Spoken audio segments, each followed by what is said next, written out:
Hello, Planty Peeps. Today we are talking about how to prepare your plants for an extended holiday, a break. You deserve it. You work hard. I just went away for just about 3 weeks to Japan in May, and it was amazing. I loved it, but I do have to say I had some anxiety about leaving my plants, and I did not want to burden a friend with having to come over and check on my plants every few days. I don't have a friend necessarily locally who is a super big plant person. So when I have a plant on a moss pole and I'm worried about them taking care of it to the level that I take care of it, I would rather just not have to do that to a friend. So I said, what can I do to make sure my plants are good to go for this, about 3 weeks I was gone. And I'm going to share those tips with you because I'm home and I can say I did not lose a single plant. So these may be helpful for you. So stay tuned.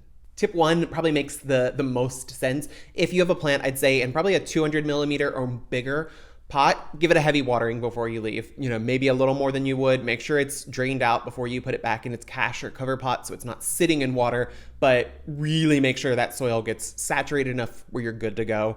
Ultimately, if I have my big pothos in the corner, if I have a ficus, back by my bathroom, those plants with a good heavy watering, they can get through 2 or 3 weeks anyway, so I wasn't concerned about those. But okay, so we've watered our big plants, and now we're looking around at all the medium and small size plants around the house, and we're like, all right, I can water all of these before I go, but they're going to go through the water in 2 or 3 weeks. So what if I'm gone for 4 weeks? How am I going to make sure that works for them?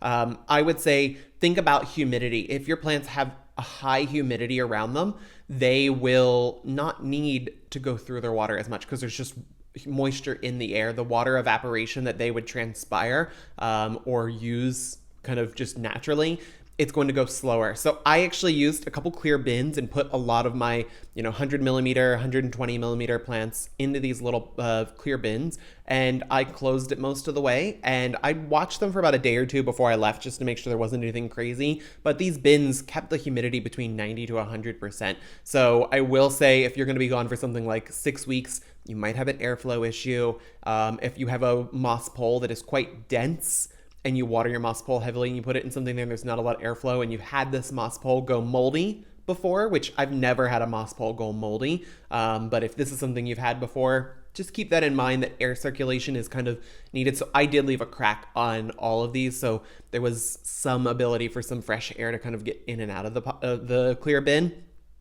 These bins were amazing because I can tell you I watered plants in them before I left.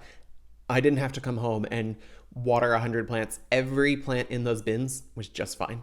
I literally took it out, put it back in its normal spot, in its normal cover pot, put it back into the IKEA greenhouse cabinet, and I left them alone for another week. So it was nice to not come home from a holiday and have to water every plant immediately before I've even unpacked my suitcase. If you don't have a clear bin, you can get little greenhouse covers. I'll show some pictures of some that I have from Bunnings, but also you can use a cloche if you have one of those. You've probably seen them for candles where you put them on top of a candle to put a candle out. Normally they're much smaller in that sense, but there are bigger ones. You can use those as well, but hey, clear bins, you can run to your local IKEA, your local Kmart, Big W, wherever, and just pick up a few. And the best part is, if you're like me, they get used for storage in the garage when I'm not using them for this. With humidity, you're going to want to keep in mind, you may have a big humidifier in your home. I have a big humidifier back in my office.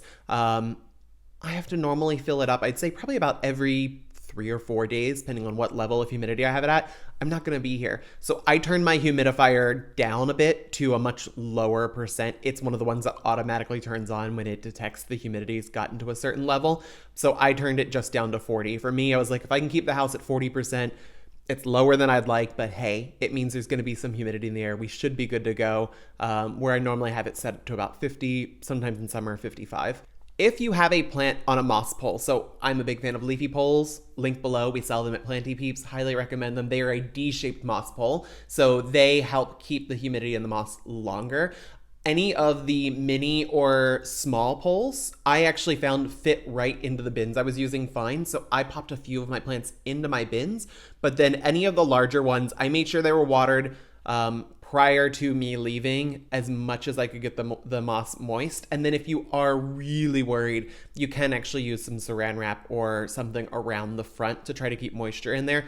I just let my poles dry out. A few of them I have filled to the brim up top, and there's not roots up there yet. So ultimately, the top, let's just say, 15 centimeters of the pole could dry out, and I wasn't worried because there was no roots there. So I made sure even that tippity top where there were no roots was well hydrated. And do your best. If you are very concerned about your plants on moss poles, keeping that moss moist, and you're going to be gone for 3 or 4 or 5, 6 weeks, you may want to drop those off somewhere to a friend.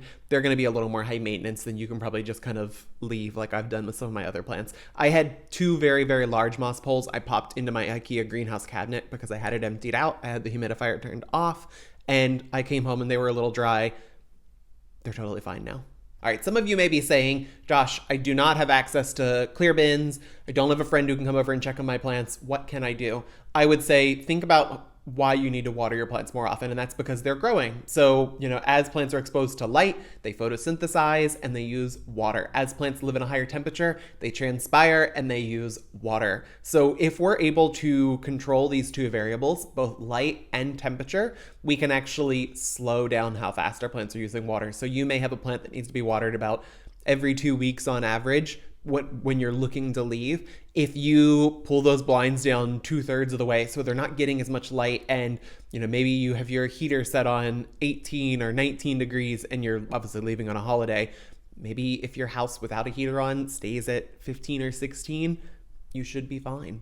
That plant is going to slow down its growth. I left the heater on in my place on 16, and that basically means here in Canberra it turned on once or twice overnight, but during the day was just fine. And that for me kept my house a consistent 16 to 18 degrees, which allowed the place to stay pretty much, I'm going to use the term homeostasis. Everything just stayed kind of as is. So where if I had it warmer in here, the plants would need water more often. So keep that in mind. What can you do to limit your plant's exposure to light and higher temperatures? All right, I would love to hear from you. If you have any other tips for going away for a period, if you've been on a long holiday, what you saw. I have definitely had holidays where I've had friends here every week and given them a diligent schedule, but I don't want to subject my friends to my love of plants if they're not planty people. And I also feel like I can make a plant survive better without me than with someone who doesn't necessarily know that much about plants. So I'd love to hear from you. What do you do when you go away? What do you recommend? I know there's other things you can do, like